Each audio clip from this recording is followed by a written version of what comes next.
বিসমিল্লাহিররহমানিররহিম। National কলেজের online ভিত্তিক শ্রেণী শিক্ষা কার্যক্রমে তোমাদের আবার স্বাগত জানাচ্ছি। প্রিয় শিক্ষার্থীরা, আশা করছি তোমরা সবাই ভালো আছো আর তোমাদের দোয়ায় আমি আল্লাহর রহমতে ভালো আছি।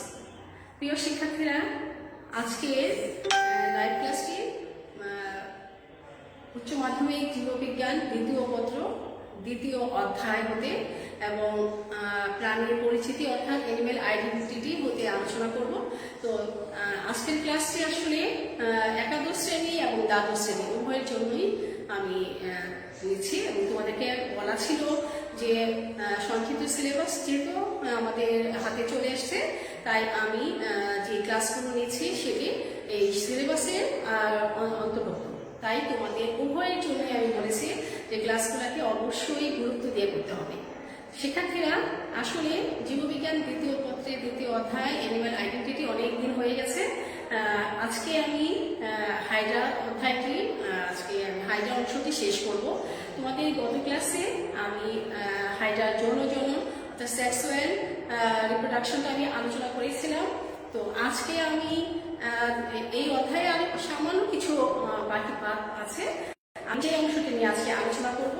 তো শিক্ষার্থীরা, তোমাদেরকে আমি বলেছিলাম যে আজকে যদি সম্ভব হয় এই অংশটা শেষ করে আমি এই অধ্যায়টি মানে খাস করে নিয়ে আলোচনা করব। যদি সম্ভব হয় তাহলে অবশ্যই আমি শুরু করব, আর যদি সময়ের মধ্যে শেষ করতে না পারে তাহলে অবশ্যই পরবর্তী ক্লাসে আমি খাস করে নিয়ে আলোচনা করব। তো আজকে আমি অধ্যায় থেকে হাইড্রা অংশটুকু শেষ করব। অনেক দিন হলো হাইড্রা অংশগুলো পড়ায়, বিভিন্ন টপিকগুলো পড়াচ্ছিলাম। তো শিক্ষার্থীরা, আসলে যেহেতু তোমাদের অধ্যায়গুলো কমে গেছে, তাই তোমাদের আরো কিছু মানে চিন্তা করা দরকার যে এখানে কিন্তু আর বাছাই করা কিছুই থাকলো না, অর্থাৎ যে অধ্যায়টি তোমাদের পড়তে হবে সেটি A to Z ভালোভাবেই পড়তে হবে। সৃজনশীল, MCQ সব কিছুর জন্য, এমনকি প্র্যাকটিক্যালের জন্যও এই অধ্যায়গুলো বরাদ্দ করা আছে। তো শিক্ষার্থীরা, তাহলে আর দেরি নয়, আজকে আমি যে বিষয়গুলো আলোচনা করব সেটিও তোমাদের সাথে আমি পূর্বের ক্লাসে বলেছিলাম যে আজকে হাইড্রার শ্রম বন্টনটি বিষয়টি নিয়ে আমি আলোচনা করব। এছাড়া আর কিছু পার্থক্য রয়ে গেছে, সেটিও তোমাদের জন্য ইম্পর্টেন্ট। যেহেতু অধ্যায়গুলো কমে গেছে, তাই এই অধ্যায়ে আর সামান্য কিছু বাদ রেখে হাইড্রা টপিক অংশটি আমি শেষ করতে চাচ্ছি, যে বাদ রেখে সম্ভব না, আমি সেই অংশটুকু আলোচনা করব এবং আজকে আমি হাইড্রা টপিকটি আমি শেষ করে ফেলতে পারবো ইনশাআল্লাহ। তো শিক্ষার্থীরা, এছাড়া যেহেতু আমি হাইড্রা থেকে শেষ করে বের হবো, তাই এখানে আমার পূর্বের আলোচনা থেকে কিছু MCQ আমি তোমাদেরকে যাচাই করার জন্য ধরবো। তোমরা অবশ্যই কমেন্ট বক্সে সেটি লিখে জানাবে।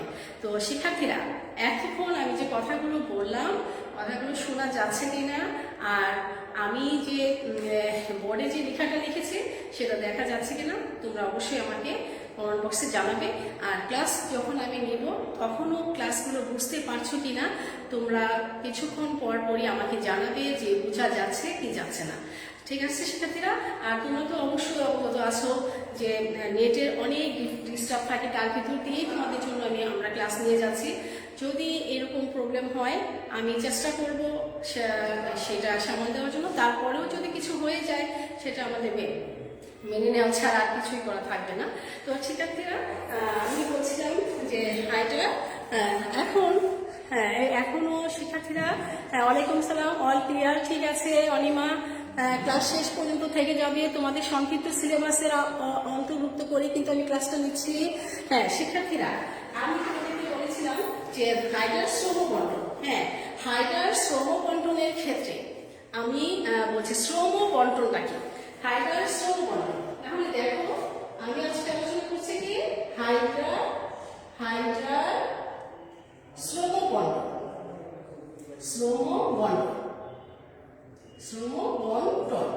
এখন শোনো শিক্ষার্থীরা, খেয়াল লক্ষ্য করো, শ্রম মানে কি? পরিশ্রম, বন্টন মানে ভাগ করে নেওয়া।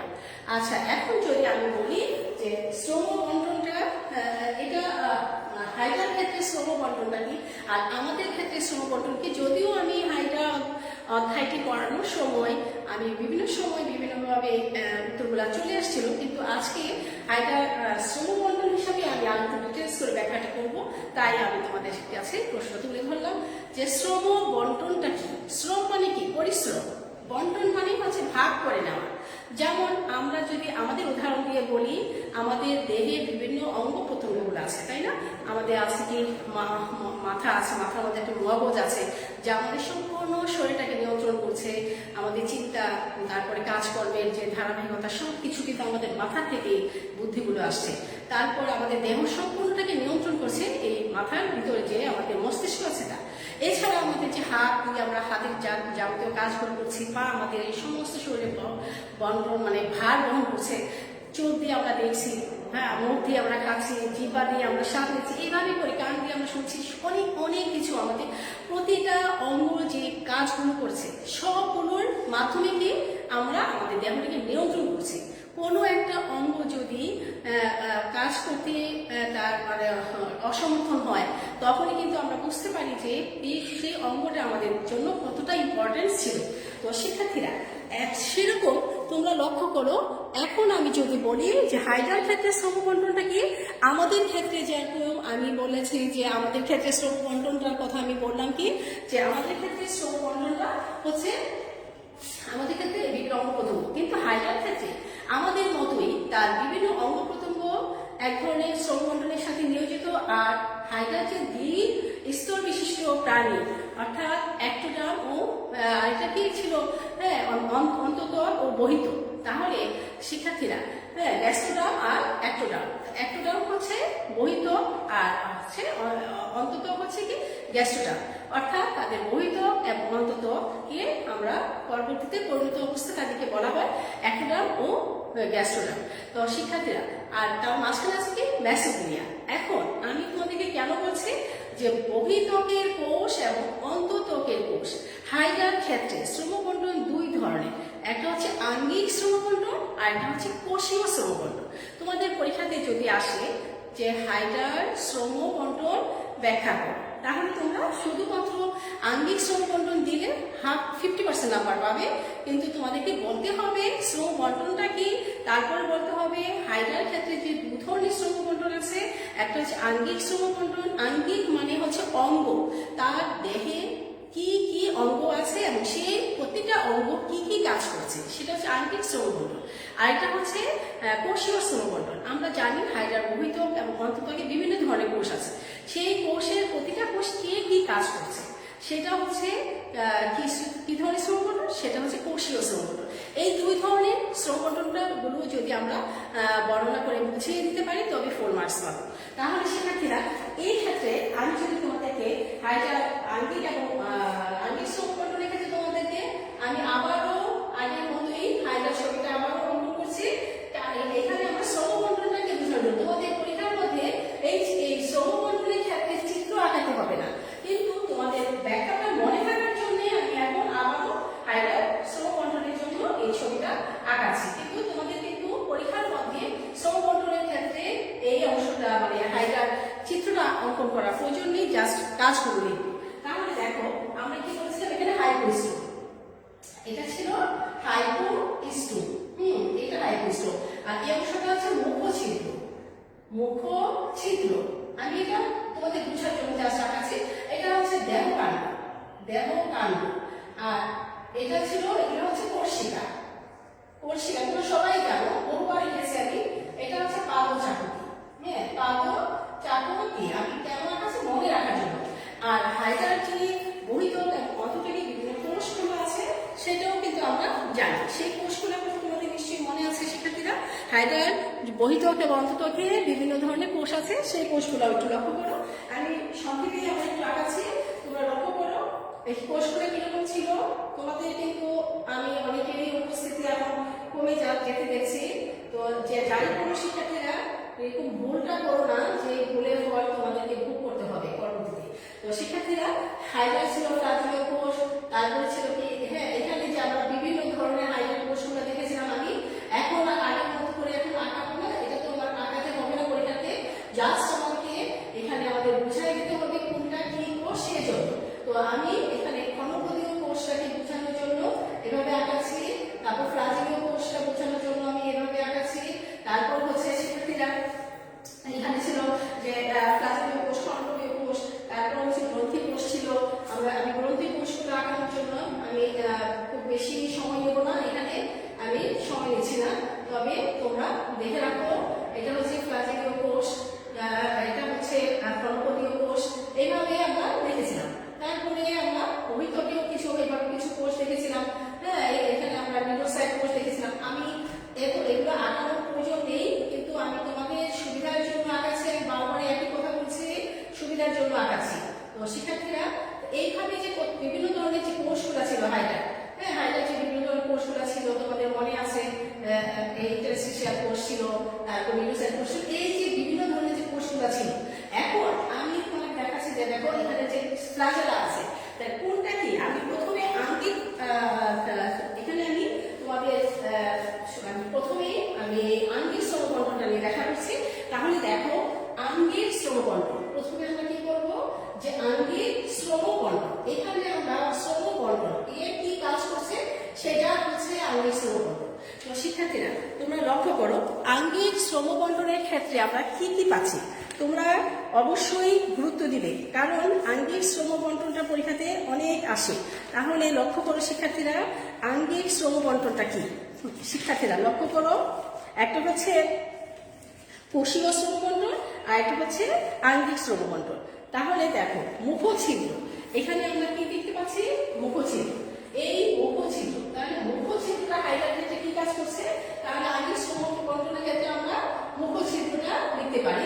আমি ব্যাখ্যাটা লিখে দেখাবো না, জাস্ট আমি মুখে বলছি মুখছিদ্র কি করছে। মুখছিদ্র পাচ্ছি, তারপরে হাইডার ভিতরে আমরা সিলিন্ডারন পাচ্ছি, এই যে ভিতরে এই অংশটা হচ্ছে সিলিন্ডারন। তাহলে এই সিলিন্ডারনে কি কাজ করছে আমরা সেটাও লিখে দিতে পারি, সিলিন্ডারন। তাহলে হাইডার শ্রমবন্টনের ক্ষেত্রে আমরা সিলিন্ডারনের একটা ব্যাখ্যা দিতে পারি, সিলিন্ডারন। তাছাড়া আমরা আর কি কি দেখতে পারি, এখানে দেখো আমাদের যে হাইডার কোর্সিকা, কোর্সিকার কথা আমরা লিখতে পারি, কোর্সিকা হাইডার কোর্সিকা। তারপরে হাইডার আর কি আছে পাদচাকুতি, দেহকাণ্ড, পাদচাকুতি, পাদচাকুতি আছে দেহকাণ্ড, দেহকাণ্ড।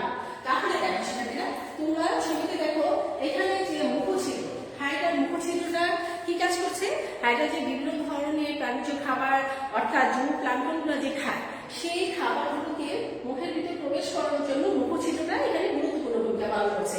তারপরে সিলিন্ডারন কি করছে শিক্ষার্থীরা, সিলিন্ডারনটা কি করছে বলো, এখানে পরিপাক ও পরিবহন গহ্বর হিসেবে শারীরবৃত্তীয় কাজগুলো সম্পাদন করছে এই সিলিন্ডারন। তারপরে হচ্ছে সিলিন্ডারন কোর্সিকাগুলো কি কাজ করছে, কোর্সিকা আত্মরক্ষা, শিকার ধরা, চলন, এগুলো হচ্ছে আত্মরক্ষা, তারপরে শিকার ধরা, তারপর কোর্সিকাগুলো চলনের ক্ষেত্রে সাহায্য করছে। আমি যে তোমাদেরকে হাইডার চলন করিয়েছিলাম সেখানে কিন্তু আমি কোর্সিকা চলনের ক্ষেত্রে কিভাবে সাহায্য করে সেটা ব্যাখ্যা করেছিলাম।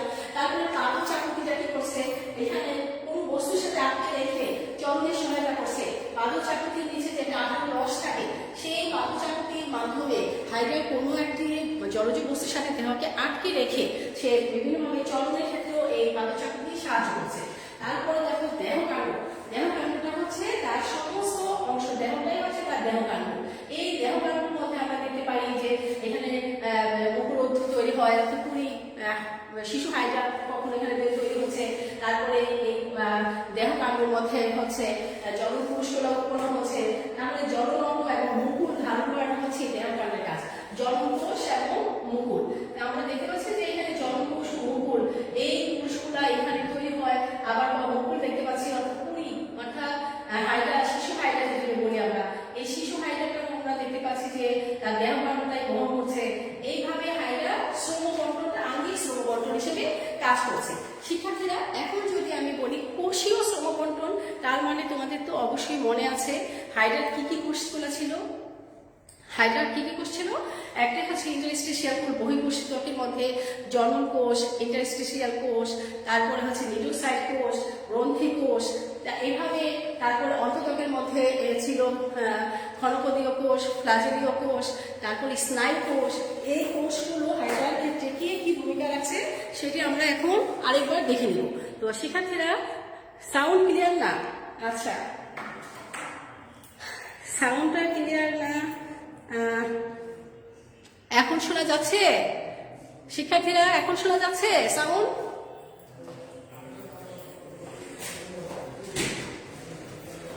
এখন কি সাউন্ড শোনা যাচ্ছে? হ্যাঁ, আচ্ছা। হ্যাঁ, এখন দেখো শিক্ষার্থীরা, এখন আঙ্গিক সাউন্ড ক্লিয়ার না। হ্যাঁ, আচ্ছা। তারপরে যদি আমরা আসি সাউন্ড, আমাকে আবার একটু জানিও যে সাউন্ডটা এখন শোনা যাচ্ছে কিনা। এখন শোনা যাচ্ছে কিনা আমাকে জানিও। আচ্ছা, ঠিক আছে। তাহলে এখন আমরা যদি যাই আঙ্গিক, আর এটা হচ্ছে কি, এটা হচ্ছে কোষীয় শ্রমবণ্টন। এখন আমি কোষীয় শ্রমবণ্টন নিয়ে আলোচনা করবো। হাইডার শ্রমবণ্টনের মধ্যে এখন কোষীয় শ্রমবণ্টন। হাইডার কোষীয় শ্রমবণ্টন। এখন কি সাউন্ড ক্লিয়ার? ঠিক আছে। আমি এসে দেখবো আমার, তোমরা দ্রুত লিখে ফেলো, কারণ আজকে আমি হাইডার শেষ করবো। তোমরা আমার সাথে দ্রুত কাজটি করে ফেলো। হাইডার কোষীয় শ্রমবণ্টন। কোষীয় লিখে ফেলো, কোষীয় শ্রম বন্টন। আর তোমাদেরকে আমি বলে রেখেছি যে এবার যে সিটি পরীক্ষাটা হবে, তোমরা হাইডার, সম্পূর্ণ হাইডার উপর তোমাদের সিটি হবে। তাহলে তোমরা হাইডার এই পর্যন্ত আমি যে ক্লাসটুকু নিয়েছিলাম, হাইডার অংশটুকু আমি তোমাদেরকে বলেছি সেকেন্ড পেপারের দ্বিতীয় অধ্যায়ে 3টি প্রতীক প্রাণী আছে, হাইডার, ঘাসফড়িং আর আছে রুই মাছ। আমি শুধু হাইডার উপর তোমাদের এই সিটিটা নেব। তাই তোমরা আজকে ক্লাস সহ বাকি ক্লাসগুলোর যা করেছি তা ভালোভাবে দেখে নেবে। তো শিক্ষার্থীরা, শ্রমবণ্টনের ক্ষেত্রে আমরা কি দেখেছি যে হাইডার কি কি কোষ আছে, সেই কোষগুলো আগে দেখো, তারপরে তোমরা হাইডার শ্রমবণ্টনটা খুব সহজে করতে পারবে। তো কোষীয় শ্রমবণ্টনের ক্ষেত্রে পেশি আবরণী কোষ আছে। আমরা কি কি পাই সেটা আগে দেখি। পেশি আবরণী কোষ, এই পয়েন্টস করে দেখে তোমরা দেখা দিবে। তারপরে আমরা কি জানি, পেশি আবরণী কোষ, তারপরে ইন্টারস্টিশিয়াল কোষ, মেজোসাইট কোষ, ইন্টারস্টিশিয়াল কোষ। শিক্ষার্থীরা, আচ্ছা তোমরা লিখে নাও, ইন্টারস্টিশিয়াল কোষ, ইন্টারস্টিশিয়াল কোষ, ইন্টারস্টিশিয়াল কোষ। তারপরে হচ্ছে ইন্টারস্টিশিয়াল কোষ, তারপরে হচ্ছে মেজোসাইট কোষ। মেজোসাইট, দ্রুত লেখো, অনেক কিছু আছে বাকি। মেজোসাইট কোষ শিক্ষার্থীরা, মেজোসাইট কোষ।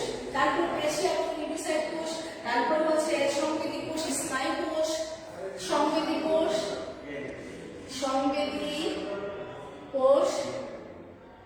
স্নায়ু কোষ, তারপরে হচ্ছে জ্বলন কোষ, স্নায়ু কোষ, গ্রন্থি কোষ, পুষ্টি পেশি কোষ, গ্রন্থি কোষ, পুষ্টি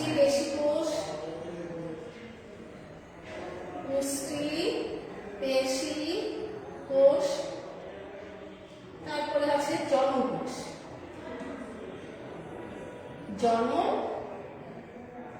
কোষ। এখন শিক্ষার্থীরা, তোমরা লক্ষ্য করো, প্রত্যেকটাই সুন্দর করে দেখা দেওয়া যায়। আমরা যদি এই কোষগুলো প্রত্যেকটা, কিছুই লাগবে না। আমি যে তোমাদেরকে আমি হাইডার বহিত্বকের কোষগুলো পড়িয়েছিলাম, অন্তত্বকের কোষগুলো পড়িয়েছিলাম, সেখানে প্রত্যেকটা কোষের কাজের কথাও বলেছিলাম। এখানে তোমরা কি করবে, হাইডার যে বহিত্বকের কোষে আমরা লম্বচ্ছেদ চিত্র অঙ্কন করেছিলাম, তারপরে হচ্ছে বহিত্বকের কোষের মধ্যে আমি মেজোসাইট কোষের গঠন বিস্তারিতভাবে ব্যাখ্যা করেছিলাম। তো তোমরা এই বহিত্বকের যে বিভিন্ন কোষগুলো আছে, এখানে শুধুমাত্র কাজগুলো, এখানে চিত্র অঙ্কন করার প্রয়োজন নেই। কিন্তু তোমরা কি করবা, এখানে হচ্ছে পেশি আবরণী কোষ কি কাজ করছে, প্রত্যেকটা কাজ। তাহলে আমরা পেশি আবরণী কোষ বা পুষ্টি কোষ, সেটা কি হবে, সেটা এসব দেহের আবরণ তৈরি করছে, দেহের সংকুচন প্রসারণ ঘটিয়ে সেটা কি করছে, পরোক্ষভাবে আকার রক্ষা, চলন এবং শিকার ধরা, এই কাজগুলো করছে পেশি আবরণী কোষ। ইন্টারস্টিশিয়াল কোষ তোমরা ভালোভাবে জানো যে ইন্টারস্টিশিয়াল কোষের কারণেই তো হাইডারকে অমর প্রাণী বলা হচ্ছে। কারণ ইন্টারস্টিশিয়াল কোষগুলো হাইডার যেখানে হাইডার দ্বিবিভক্ত হয়ে দুটি খণ্ড হয়ে গেছে, ইন্টারস্টিশিয়াল কোষ যদি সেটা অনুকূল পরিবেশ থাকে, সেখানে ইন্টারস্টিশিয়াল কোষগুলো কি করছে, হাইডার দ্রুত বিভাজিত হয়ে তার অসম্পূর্ণ দেহের অংশটুকু আবার দ্রুত বিভাজিত হয়ে সেটা পূর্ণ করে আবার সেই অঙ্গগুলো তৈরি করে দিচ্ছে, ফলে হাড়টা একটি থেকে দুটাও হয়ে যাচ্ছে।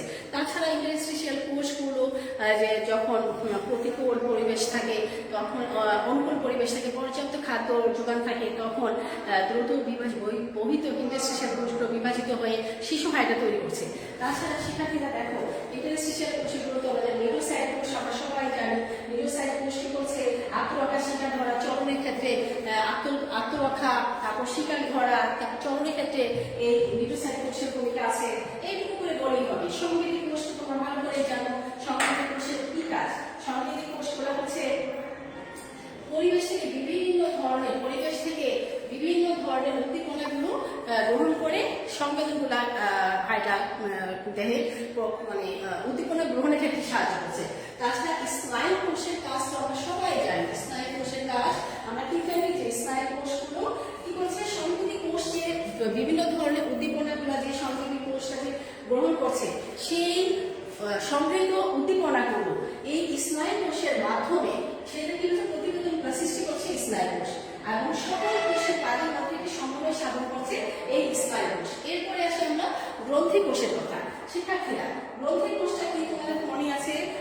এক্সোডার্মিসের মধ্যে কিছু গ্রন্থি কোষ আছে যেটা মিউকাস এবং বিভিন্ন প্রকার এনজাইম ক্ষরণ করে থাকে। শিক্ষার্থীরা, বিভিন্ন ধরনের এনজাইম ক্ষরণ করে থাকে এই গ্রন্থি কোষটা।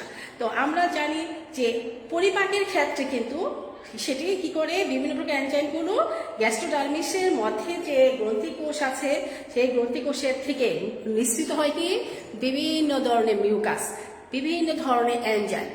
এই যে এনজাইম আর যে বিভিন্ন ধরনের মিউকাসগুলো যে ক্ষরিত হচ্ছে, এই ক্ষরণের ফলে সেটা কিন্তু হাইডার পরিপাকের ক্ষেত্রে বিশেষভাবে কাজ করছে।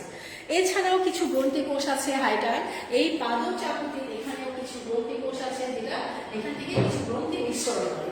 এই নিঃসৃত গ্রন্থির মাধ্যমে সেটা কি করছে? আঠালো রস থেকে হাইডারকে বুদবুদ তৈরি করতে সাহায্য করছে। আর এইভাবে বুদবুদ তৈরি হওয়ার কারণে হাইডা কি করছে? একটি কোনো এই আঠালো রসের সাহায্যে হাইডা কোনো একটা বস্তু, জলজ বস্তুর সাথে দেহকে আটকে রাখতে পারছে সহজে। শিক্ষার্থীরা, আটকে রাখার ফলে সে কি করছে? এছাড়া বুদবুদ ওঠার কারণেই সে চলনে সাহায্য হচ্ছে। তো শিক্ষার্থীরা, পুষ্টি পেশি কোষ, সেটা বহিঃকোষীয় পুষ্টি পেশি কোষ আছে, অন্তঃকীয় পুষ্টি পেশি কোষ আছে, যারা খাদ্য পরিপাকে বিশেষভাবে সাহায্য করছে। এই হচ্ছে, আমরা যদি এইভাবে পয়েন্টসের আকারে আমরা হাইডার কোষীয় শ্রমবন্টন এবং আঙ্গিক শ্রমবন্টনগুলো ব্যাখ্যা করি, তাহলে আমরা 4-4 পাবো অথবা 3-3 পাবো, খুব সহজে পেয়ে যেতে পারি। আর আমরা সবাই জানি প্রত্যেকটা অঙ্গের প্রত্যেকটা কাজ কি ছিল। তো শিক্ষার্থীরা, এখন আমি তোমাদেরকে কিছু প্রশ্ন করি, দেখি তোমরা প্রশ্নগুলো সহজে উত্তরগুলো আশা করি তোমরা দিতে পারবে। তো শিক্ষার্থীরা, গত ক্লাসে আমি যে প্রশ্নগুলো করেছিলাম তার মধ্যে বলো তো তোমরা যে হাইডা জনন কোষ, হাইডা যৌন জনন কোন পরিবেশে সংঘটিত হয়? হাইডার অযৌন জনন এবং যৌন জনন দুইটি কিন্তু পরিবেশের কারণে কিন্তু সংঘটিত হয়েছিল। আমি তোমাদেরকে গত ক্লাসে যৌন জনন করিয়েছিলাম। আমি বলেছিলাম যে হাইডা যৌন এবং অযৌন দুই পদ্ধতিতেই বংশবৃদ্ধি করে থাকে, কিন্তু যৌন জননটা কোন পরিবেশে অর্থাৎ কোন সিজনে যৌন জনন কাজটি সম্পন্ন হয়, আর অযৌন জননটিও তো একটি নির্দিষ্ট সিজনে হয়। তো আমি আবারও বলছি, হাইডার যৌন জনন, গত ক্লাসে একটি প্রশ্ন, হাইডার যৌন জনন প্রক্রিয়াটি। শিক্ষার্থীরা, এগুলা কিন্তু বোর্ডে এমসিকিউ বিভিন্ন কোশ্চেন, আমি প্রশ্নটা বোর্ডে লিখে দিচ্ছি তোমাদের পরবর্তীতেও যেন সহজে বুঝতে পারো সেই জন্য প্রশ্নটা আমি বোর্ডে লিখছি। তোমরা কিন্তু কমন কোর্সে উত্তরটা দ্রুত দিয়ে ফেলবে। আমি প্রশ্নটা লিখছি, হাইডার যৌন জনন কোন পরিবেশে সংঘটিত হয়? 1 নম্বর, হাইডার যৌন জনন কোন পরিবেশে সংঘটিত হয়? কোন পরিবেশে সংঘটিত হয়?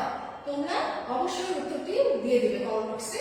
তো শিক্ষার্থীরা, যারা পেরে গেছো, কিছু শোনা যাচ্ছে না, আচ্ছা,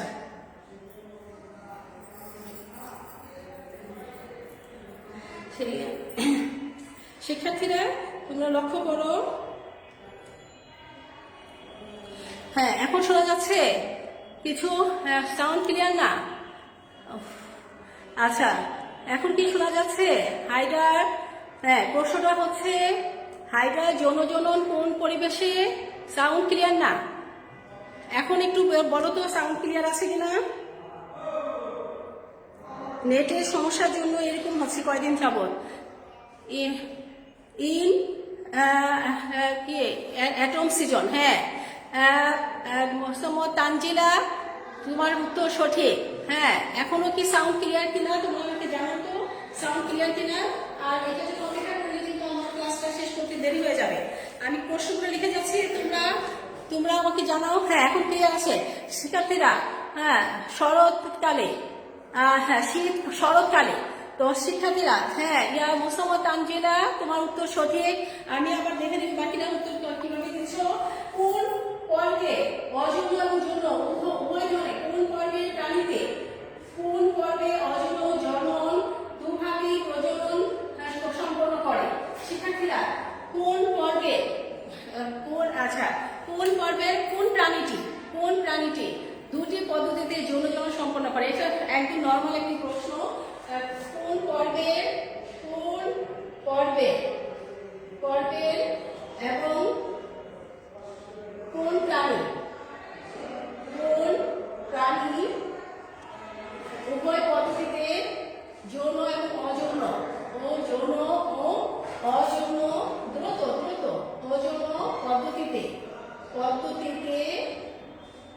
বংশ বিস্তার করে। তোমরা আমাকে দ্রুত জানিয়ে দাও শিক্ষার্থীরা। 3 নম্বর প্রশ্নটা হচ্ছে কোন শিক্ষার্থীরা হাইড্রার বহিঃকোষীয় পরিপাক কোথায় সংঘটিত হয়? হাইড্রার বহিঃকোষীয় পরিপাক, হাইড্রার বহিঃকোষীয় পরিপাক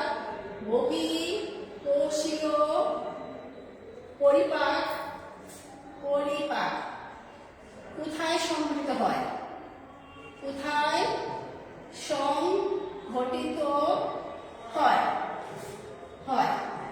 আমার মনে হয় তোমরা প্রত্যেকটার উত্তর পারবে। এখন কি শোনা যাচ্ছে কথা? হাইড্রা, নিডারিয়া পর্বের হাইড্রা। হ্যাঁ, নিঝর তোমার উত্তর সঠিক। সুম্মা জাহান নিজ তোমার, অনিমা ইসলাম তোমার উত্তর সঠিক। হাইড্রা পর্বটা ছিল কি? নিডারিয়া পর্বটা ছিল। এগুলো কিন্তু বোর্ডে বিভিন্ন সময় বোর্ডে এই ধরনের কোশ্চেন আসে, কাজে প্রত্যেকটা প্রশ্ন কিন্তু তোমরা তুলে ফেলবে শিক্ষার্থীরা। হাইড্রার কোন কোষ বুদবুদ সৃষ্টি করে? হাইড্রার কোন কোষ বুদবুদ সৃষ্টি করে? হাইড্রার কোন কোষ বুদবুদ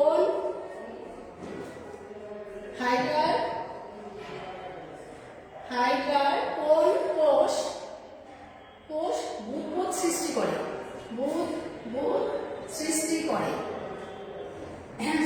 করে? আমার আরেকটা প্রশ্ন দিয়ে আমি তোমাদেরকে আমার আরেকটু কিছু পার্থক্য আছে, আমি সেটাতে চলে যাব। হাইড্রার দেহে শিক্ষার্থীরা কোন প্রাণীর দেহে, সেটা পারবে শিক্ষার্থীরা। হাইড্রার একটি প্রাইমারি ওসাইট থেকে কয়টি পোলার বডি সৃষ্টি হয়? সামি আক্তার নিজা, নিডারিয়া এবং হাইড্রা। হ্যাঁ, উত্তর সঠিক। তোমরা আমাকে একটা প্রশ্ন তো দাও যে হাইড্রা একটি প্রাইমারি ওসাইট থেকে কয়টি পোলার বডি সৃষ্টি হয়? হাইড্রার একটি প্রাইমারি ওসাইট থেকে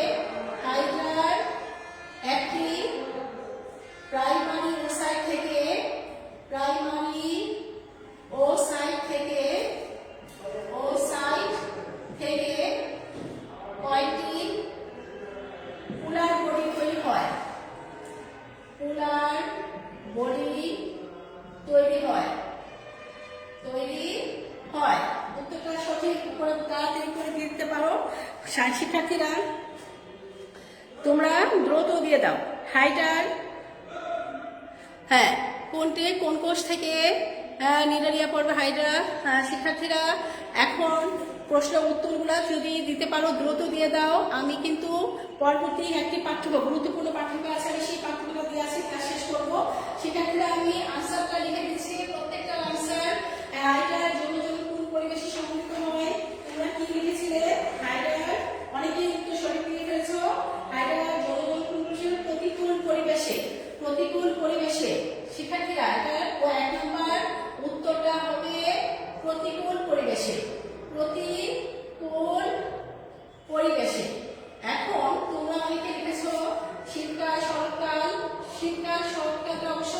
হাইডার প্রতিকূল পরিবেশ। তো হাইডার প্রতিকূল পরিবেশটা এখানে উত্তরটা সঠিক হিসাবে হবে। যদি অপশন দেওয়া থাকে শীতকাল, গ্রীষ্মকাল, বর্ষাকাল এরকম থাকে তখন তুমি সেখানে শরৎকাল এই অপশন থাকে তখন দিবে। আর যদি ডাইরেক্ট এরকম প্রশ্ন থাকে সেক্ষেত্রে তুমি অবশ্যই প্রতিকূল পরিবেশ বললেই বোঝাবে যে কোনো প্রতিকূল পরিবেশে হাইডার এখানে যোগাযোগ পদ্ধতিটা সম্পন্ন করে। কোন পরিপ্রাণী এখানে তোমরা জানো যে কোন পরিপ্রাণী, সেটা ছিল নিডারিয়া পরিপ্রাণী এবং হাইডার। এখানে আছে কোন পরিপ্রাণী, কোন পর্বের কোন প্রাণী যোগাযোগ অর্থাৎ এটা হলো নিডারিয়া। নিডারিয়া পর্বের হাইড্রা প্রাণী। 3 নম্বর ছিল হাইড্রা বহিঃকোষীয় পরিপাক কোথায় সংঘটিত হয়। শিক্ষার্থীরা হাইড্রার বহিঃকোষীয় পরিপাক কোথায় সংঘটিত হয়? আরেকটি ছিল কোন পরিপ্রাণীতে হাইড্রার কোন কোষ বুদবুদ সৃষ্টি করে? এন্ডোডার্মিস কোষ। হাইড্রার কোন কোষ বুদবুদ সৃষ্টি করে? এন্ডোডার্মিস কোষ। হাইড্রার শিক্ষার্থীরা তোমরা দ্রুত উত্তরটা দিতে পেরেছ? সিলেন্টার, এটা সিলেন্টার বানান সি হবে। সামি আক্তার মারিয়া সিলেন্টারটা বানান সি হবে, এস দিয়ে সিলেন্টারটা হবে না। শিক্ষার্থীরা তোমরা আমাকে হাইড্রার বহিঃকোষীয় পরিপাক কোথায় সংঘটিত হয় উত্তরটা তোমরা দিয়ে দাও দ্রুত। হাইড্রার বহিঃকোষীয় পরিপাক কোথায় সংঘটিত হয়? সিলেন্টারনে। হাইড্রার বহিঃকোষীয় পরিপাক কোথায় সংঘটিত হয়? আমি 3 নম্বরে এখানে লিখছি, এটা হচ্ছে সিলেন্টারনে। সিলেন্টেরনে, এই যে সিলেন্টারন, এখানে এই সিলেন্টারের মধ্যে হাইড্রার বহিঃকোষীয় পরিপাক সংঘটিত হয়। তারপরে হচ্ছে 3 পরে এটা 4, সরি এটা 4 এটা 5। এখন 4 নম্বরটা হচ্ছে এখানে যে হাইড্রার কোন কোষ বুদবুদ সৃষ্টি করে। হাইড্রার কোন কোষ বুদবুদ সৃষ্টি করে? শিক্ষার্থীরা এখানে তোমরা কি জানো? এন্ডোডার্মিসের গ্রন্থি কোষ। এন্ডোডার্মিসের হাইড্রার এন্ডোডার্মিসের গ্রন্থি কোষ। গ্রন্থি কোষ। আরেকটি প্রশ্ন 5 নম্বর, সেটা হচ্ছে হাইড্রার একটি প্রাইমারি ওসাইট থেকে কয়টি পোলার বডি সৃষ্টি হয়? 3টি পোলার বডি সৃষ্টি হয়। শিক্ষার্থীরা তোমরা জানি রাখো 3টি পোলার বডি সৃষ্টি হয়, আর একটি হচ্ছে ডিম্বাণু, যেটা সেটা ডিম্বাণু তৈরি করে। গোলাকার বড় এটা একটি সক্রিয়, সেটি ডিম্বাণু তৈরি করে, আর 3টি হচ্ছে পোলার বডি তৈরি হয়। তো শিক্ষার্থীরা এখন আমি 2টি গুরুত্বপূর্ণ আজিজ আহমেদ তোমারটা গ্রন্থি কোষ ঠিক আছে, সামি আক্তার মারিয়া উত্তর ঠিক আছে। এখন আমি তোমাদেরকে যে পার্থক্যটা করবো তোমরা দ্রুত, আমি 2টা পার্থক্য নিয়ে আলোচনা করবো এবং আমি হাইড্রার অধ্যায়কে আজকেই আমি শেষ করছি। শিক্ষার্থীরা আমি কিন্তু মুছে ফেললাম, সময় কম, নেট ডিস্টার্ব করে, সব মিলে কিন্তু আমাদের সিলেবাসটাও বিশাল বড়, কোনোভাবে কিছুই করা যাচ্ছে না। তোমরা যদি আমার সাথে অ্যাক্টিভ হও এবং দ্রুত কাজটি করো তবেই কিছুটা সম্ভব এগিয়ে দেওয়া যাবে। তো শিক্ষার্থীরা এখন আমি 2টি গুরুত্বপূর্ণ পার্থক্য নিয়ে আলোচনা করব।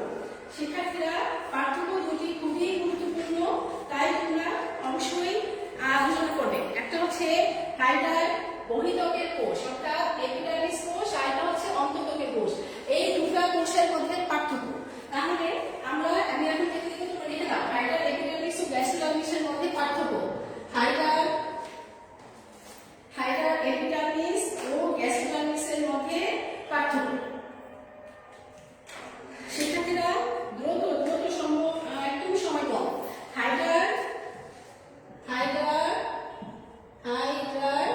এপিডার্মিস ও গ্যাস্ট্রোডার্মিস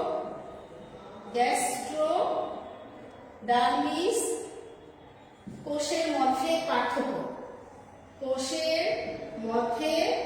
পার্থক্য।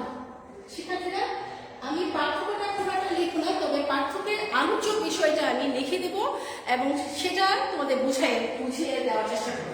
তো আলোচ্য বিষয়টা আমি যে পার্থক্যটা করব সেটা আলোচ্য বিষয়, কি কি বিষয়টাতে আলোচনা করতে পারি। আমরা আলোচ্য বিষয়টা যদি মনে রাখি তাহলে আমরা পারবো বর্ণনা দিতে।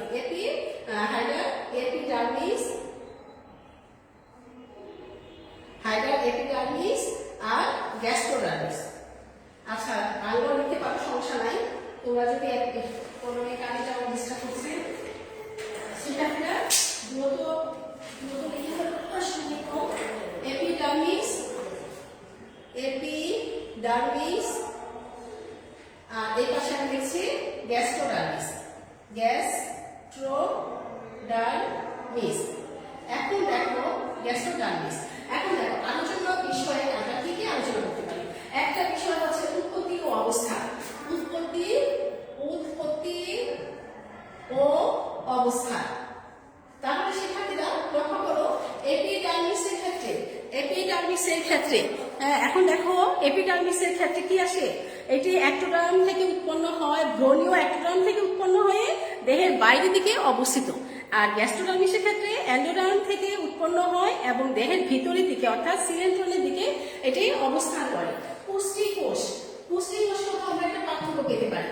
পুষ্টিকোষ শিক্ষার্থীরা দেখো পুষ্টিকোষের ক্ষেত্রে এপিডার্মিসের ক্ষেত্রে পুষ্টিকোষটি কর্ণপদ কোষ ও ফ্ল্যাজেলা কোষ দেখা যায় না। এই এপিডার্মিসের ক্ষেত্রে কর্ণপদীয় এবং ফ্ল্যাজেলা কোষ, এপিডার্মিসের ক্ষেত্রে পুষ্টিকোষের মধ্যে কর্ণপদীয় এবং ফ্ল্যাজেলা কোষটা আমরা এখানে দেখতে পাবো না। কিন্তু গ্যাস্ট্রোডার্মিসের ক্ষেত্রে আমরা এই পুষ্টিকোষ থেকে কি পাবো, আমরা দেখতে পাবো কর্ণপদী ফ্ল্যাজেলা কোষ, এটি পুষ্টি কাজে গুরুত্বপূর্ণ ভূমিকা রাখে। কিউটিকলের ক্ষেত্রে আমরা আরেকটু পার্থক্য পেতে পারি। কিউটিকল, তো এপিডার্মিসের ক্ষেত্রে কিউটিকলটা আমরা কি পেতে পাচ্ছি, পেশিয়াবলী কোষের মিশ্রিত রসে এটি কি হচ্ছে, সৃষ্টি হচ্ছে। কিন্তু গ্যাস্ট্রোডার্মিসের ক্ষেত্রে কিন্তু কোনো কিউটিকল নাই, এখানে কোনো কিউটিকল নাই। তারপরে হচ্ছে 4 নম্বরে আমরা আরেকটি পার্থক্য পাই, সেটা হচ্ছে নিউরোসাইট কোষ। আমি তোমাদেরকে বলেছিলাম যে নিউরোসাইট কোষ হাইডার বহির্ত্বকেরই একটি অংশ। অন্তত্বকের এপিডার্মিসের মধ্যে নিউরোসাইট কোষ আছে কিন্তু বহির্ত্বকের মধ্যে আছে, কিন্তু গ্যাস্ট্রোডার্মিসের মধ্যে নিউরোসাইট কোষ নেই। তো শিক্ষার্থীরা এখন দেখো নিউরোসাইট কোষ যে আছে সেটা কি করছে, আত্মরক্ষার কাজে এবং হাইডার বহির্ত্বকের মধ্যে সেটাই উপস্থিত আছে এবং প্রতিরক্ষা ও আত্মরক্ষার কাজে সাহায্য করছে। আর অন্তত্বকের মধ্যে নিউরোসাইট কোষ নাই। এরপরে আমরা 5 নম্বর পাঠ্যক্রমটা লিখতে পারি, সেটা জননঙ্গ ও মুকুল। তাহলে শিক্ষার্থীরা দেখো জননঙ্গ ও মুকুল, তোমাদেরকে আমি আগেই বলেছিলাম হাইডার বহির্ত্বকের কোষের মধ্যে জননঙ্গ এবং মুকুল থাকে, কিন্তু অন্তত্বকের কোষের মধ্যে কখনোই জননঙ্গ এবং মুকুল থাকে না। তাহলে এটা একটা পার্থক্য আমরা দিতে পারি। 6 নম্বর পার্থক্যটা আরেকটা দিতে পারি, সেটা হচ্ছে কার্যকারিতা। অর্থাৎ বহির্ত্বকের কোষ এক ধরনের কাজ করবে, কার্যকারিতা হিসেবে আরেকটা পার্থক্য দিতে পারি।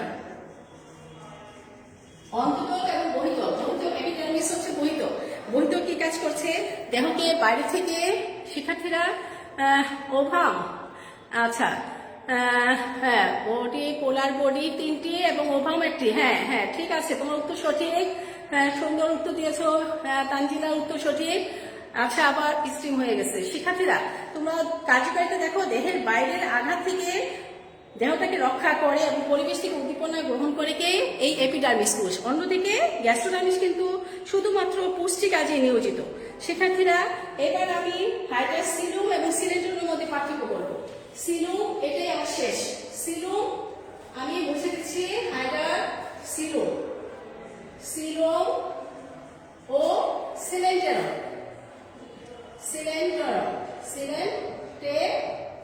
হাইডার সিলুম ও সিলেন্ড্রনের পার্থক্য আমি এই অংশগুলো বলে মুছে দিচ্ছি সময় বাঁচানোর জন্য। এটা হচ্ছে সিলুম, আর এটা হচ্ছে সিলেন্ড্রন।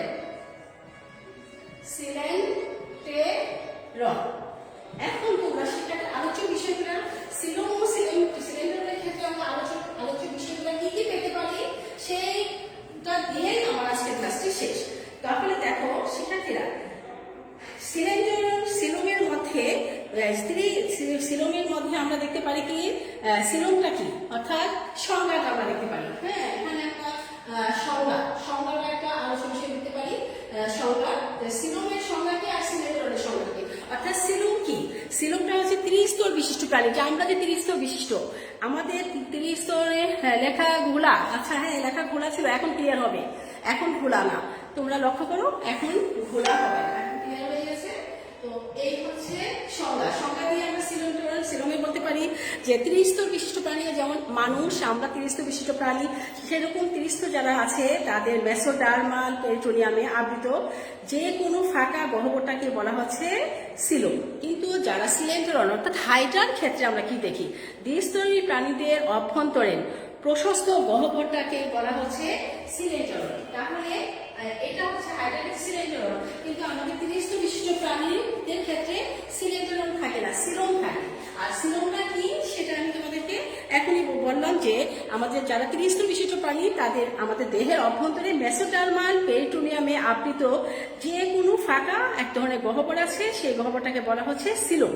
তো শিক্ষার্থীরা তাহলে দেখো, আমাদের যে সিলোমের ভিতরে বাইরে এবং ভিতরের দিকে মেসোডার্মাল পেরিটোনিয়াম দ্বারা আবৃত থাকে, আর সিলেন্টেরনের ক্ষেত্রে গ্যাস্ট্রোডার্ম দ্বারা আবৃত থাকে, অর্থাৎ মেসোডার্ম ও পেরিটোনিয়াম দ্বারা আবৃত থাকে। আমাদের এখানে আবৃত থাকে কি মেসোডার্মাল আর পেরিটোনিয়াম দ্বারা আবৃত থাকে, কিন্তু সিলেন্টেরনের ক্ষেত্রে আমরা দেখছি গ্যাস্ট্রোডার্মিস দ্বারা আবৃত থাকে।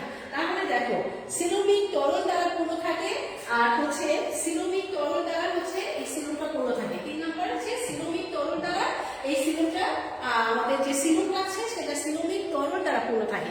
কিন্তু হাইড্রার ক্ষেত্রে যে সিলেন্টেরন, এই সিলেন্টেরনটা পূর্ণ থাকে পানি, তারপরে হচ্ছে বর্জ্য, খাদ্য ইত্যাদি নানান জাতীয় পদার্থ দ্বারা এটা পূর্ণ থাকে। শিক্ষার্থীরা, আমাদের যে সিলোম আছে, সিলোমের বিভিন্ন অঙ্গগুলা কি কি, সেখানে হচ্ছে হৃৎপিণ্ড, ফুসফুস, তারপর যকৃৎ। আমাদের যে সিলোমটা, যে সিলোমের ভিতরে যে বিভিন্ন অঙ্গগুলো থাকে সেটা হচ্ছে হৃৎপিণ্ড, ফুসফুস, এইগুলা হচ্ছে আমাদের সিলোমের এক ধরনের, সিলোমের মধ্যে অবস্থান করে। হৃৎপিণ্ড, যকৃৎ, ফুসফুস এগুলা হচ্ছে আমাদের সিলোমের মধ্যে অবস্থান করে, কিন্তু সিলেন্টেরনের মধ্যে কিন্তু কোনো অঙ্গ অবস্থান করছে না। আমরা দেখতেই পাচ্ছি হাইড্রার অভ্যন্তরে যে ফাঁকা অংশটা আছে সেটা হচ্ছে সিলেন্টেরন। এখানে আমরা কিন্তু কোনো রকমের কোনো ধরনের অঙ্গ আমরা এখানে উপস্থিত দেখতে পাচ্ছি না, কিন্তু আমাদের যে সিলোমের মধ্যে কিন্তু যকৃৎ, ফুসফুস, হৃৎপিণ্ড এগুলো অবস্থান করে, কিন্তু হাইড্রার সিলেন্টেরনের মধ্যে কোনো ধরনের অঙ্গ অবস্থান করে না। শিক্ষার্থীরা, 4 নম্বর শেষ। এবার যদি 5 নম্বরের ক্ষেত্রে আমরা দেখি, তারপর দেখবো যে সিলোমের কাজ কি, দেহ গহ্বর, শুধুমাত্র দেহ গহ্বরের কাজ করে, আর সিলেন্টেরনটা দেহ গহ্বর ও পরিপাক গহ্বরের কাজ করে। এটা দেহ গহ্বর এবং পরিপাকের কাজ করছে হচ্ছে এই সিলেন্টেরন। এই হচ্ছে আমরা মোটামুটি পাঠ্যক্রম লিখে দিলে আরো সময় যাবে, তো আমি পাঠ্যক্রমটা লিখে দিলাম না। তো শিক্ষার্থীরা, আজকে লেখা ঘোলা হয়, আবার ঠিক হয়ে যায়, নেটের কারণেই হচ্ছে এগুলো। তো তোমরা আশা করছি শিক্ষার্থীরা তোমরা আমার আজকের ক্লাসে বুঝতে পেরেছো। তো শিক্ষার্থীরা, আমি আবারও না বলে পারছি না, তোমাদের সংক্ষিপ্ত সিলেবাস আমি 2য় বর্ষের জন্য গুরুত্ব দিয়ে বলছি। তোমাদের সংক্ষিপ্ত সিলেবাসের একটি অধ্যায় আছে, 2য় অধ্যায় জীববিজ্ঞান 2য় পত্রে, যেটার মধ্যে 3টি প্রতীক প্রাণী আছে। আমি প্রথম প্রতীক প্রাণী হাইড্রা, অনেকগুলো ক্লাস লেগেছে, আমি প্রতিটা টপিক সময় নিয়ে তোমাদেরকে বুঝিয়েছি। দ্রুত পড়ালে হয়তো আমি শেষ করতে পারতাম, তোমরা বুঝতে পারতে না। আমি চেষ্টা করেছি, এখন তোমাদের চেষ্টার উপর ফল নির্ভর করবে। শিক্ষার্থীরা, আমি আগামী ক্লাসে এই হাইড্রা প্রতীকটি আজকে শেষ করলাম, আর প্রতীক প্রাণী হাইড্রা শেষ হলো, আগামী ক্লাসে আমি ঘাস ফড়িংটি শুরু করবো। শিক্ষার্থীরা, তোমরা অবশ্যই ঘাস ফড়িংটি একটু পড়ে রাখবে, আমি যখন আলোচনা করব তখন তোমরা আরো ভালোভাবে বুঝতে পারবে। তো আজকে তাহলে শিক্ষার্থীরা এখানেই সমাপ্তি টানছি। তোমরা সবাই ভালো থেকো, সুস্থ থেকো, আর মন দিয়ে লেখাপড়া করবে, একটি ভালো রেজাল্টের প্রত্যাশায় লেখাপড়া করবে। এই কামনা করে আজকের মতো আমি এখানে শেষ করছি। আল্লাহ হাফেজ।